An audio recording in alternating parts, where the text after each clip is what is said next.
What's going on, guys? Welcome to today's video in which I'm going to be reviewing Kingdom Come Deliverance's first official paid for DLC, From the Ashes. Also, quick side note, this is actually my very first review on the channel, so if you like this sort of thing, be sure to give the video a like and subscribe if you're new. Also, I just want to say I am a bit sick, so sorry about the voice. So yes, this is Kingdom Come Deliverance's first official paid for DLC on Warhorse Studios' DLC roadmap, and it's currently available on all platforms for the price of $10 and came out July 5th. Now, I think it's important for me to mention that I'm playing the PC version, and all the footage you see is from that said version, running with a mix between high and medium settings, anywhere from 45 to 75 FPS. Now on to the actual review. So, From the Ashes is about rebuilding the ruined town of Privoslavitz after the attack on Runt and his men. For Henry's loyal service, he has been appointed bailiff by Sir Divish and has been given various tasks in order to rebuild the town. He must rebuild the church, gather supplies, residents, and make a fixed income. Now, I think it's important to note that all of these tasks will require a substantial amount of money coming out of your own pocket since you are the bailiff, and in my playthrough, I've put a total of 85,000 groschen to use. This is to cover the cost of building as well as money for supplies to build and trade. And I also have a good amount more to build even though I've completed the quest and the majority of the town. Now while I'm starting to run out of money, eventually I'll soon start to make it all back plus more due to all my investments.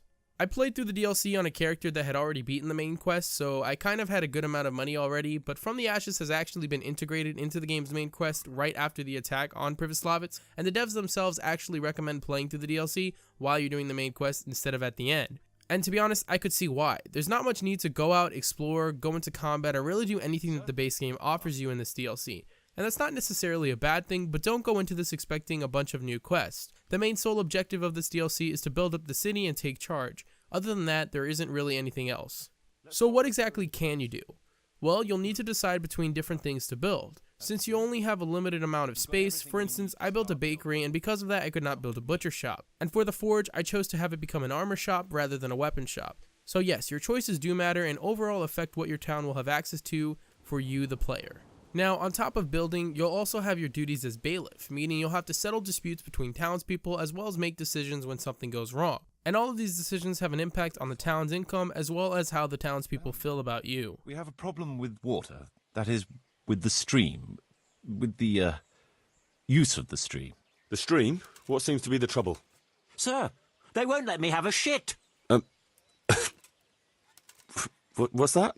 Also, some of these were pretty funny and genuinely interesting, but I'm not sure how many of these events there are. So far, I've had to use my bailiff decision-making skills about 5 times or so, just off the top of my head, so I'm not really sure how much more there is to that. Now, one really cool feature I like about this DLC is the fact that you can get people who you've met at earlier points or on random quests in the game to actually come and not only live in your town, but actually be an important member of the town, such as running an armor shop or being in charge of the woodcutter's camp. And you don't have to do this, it isn't forced on you to go out and recruit people, although it is recommended. Nonetheless, the DLC does give you an incentive to go out and do this. You see, people who you recruit to the town to work will actually benefit you more than the default NPCs. For instance, one of the first things I had to build was the woodcutter's camp so that we would have a supply of wood to build. And after doing that, I went to Ratai and looked around the town and found Kanush. And if you don't remember who that is, he's the guy who kicks your ass at the beginning of the game in a fist fight. Now, because I recruited Kanush to come work in the woodcutter's camp, I actually got an increase in production. So that's what these unique NPCs offer you. They not only fill the town up with recognizable characters from your journey, but actually serve a purpose to help make the town better. Now, in order to get these unique NPCs, you'll have to work out a deal with them. Most will want money, but if you have a good speech skill or help them in a quest, then you can get them for free. The DLC takes advantage of your quest experiences, which is awesome. It's not just to get people to your town. The suppliers you go to in the early stages of the DLC will give you discounts depending on whether or not you had a past experience with them in a good way during a quest, and the same goes for if it was a bad experience. For instance, I didn't help out Oda in Sasau, and when I went looking for an armorer, he straight up said no because of the fact I bested him in a tournament. In my opinion, I would say NPC reactions were handled really well. One thing this DLC fixes is, in my opinion, one of Kingdom Come Deliverance's biggest issues, and that is something to spend all your money on. Throughout the game, you'll start to earn a ton of money, and you'll make even more by selling loot, and well, there just isn't much to actually do with your money until now. Most of the armor and gear you get will be from exploring, doing quests, and just looting enemy corpses. It's only the first 10 hours or so of Kingdom Come Deliverance that you'll be tempted to buy gear. So I'm glad they kind of addressed this issue with the DLC and giving us a good amount to spend all of our hard-earned groschen on.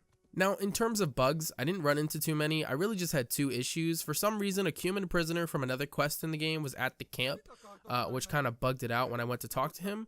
And also, the armorer shop doesn't have anything, and my armorer is never there. Now, I did play through this with a couple mods installed, and I have read online that having a mods folder can actually break this DLC. So I kind of think maybe the bugs came from that rather than the actual DLC. Overall, in terms of quality and content, I think From the Ashes offers a decent amount, but it really does depend on what point in the game you decide to play through this DLC, and more importantly, how much money you have. Honestly, if you played a thief type character and have been stealing and selling non-stop and have a few 100k groschen, then you could probably finish this DLC in only a couple of hours. For myself, I spent about 3 hours or so playing through it, and mind you, I did take my time with it and also haven't completely built every available building yet. So yeah, this isn't a content-packed DLC, but it still does offer a few hours of fun, and I do agree with the devs' input on playing through this during the main quest rather than at the end. Because this endgame content, it isn't really all that, and you'll finish it rather quickly because of the abundance of money you have. But if you play this throughout the main quests, it'll be a fun side activity for you to do and give you something to spend all your groschen on.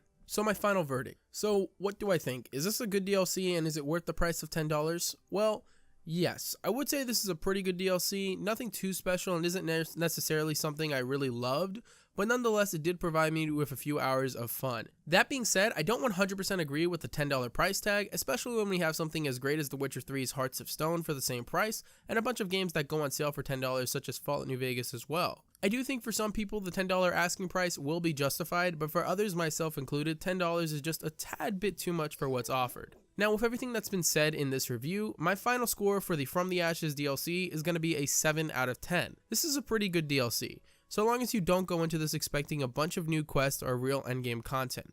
I really look forward to their next paid for DLC, the one about Sir Hans, which I hope will be more story and combat focused, since those are my 2 favorite things about this game. Hopefully someone found this review helpful, and like I said at the beginning, don't forget to like and subscribe, and stay tuned for my Kingdom Come Deliverance review coming sometime later this week, most likely Friday. And let me know your thoughts on the DLC in the comments down below. Thanks for watching, peace.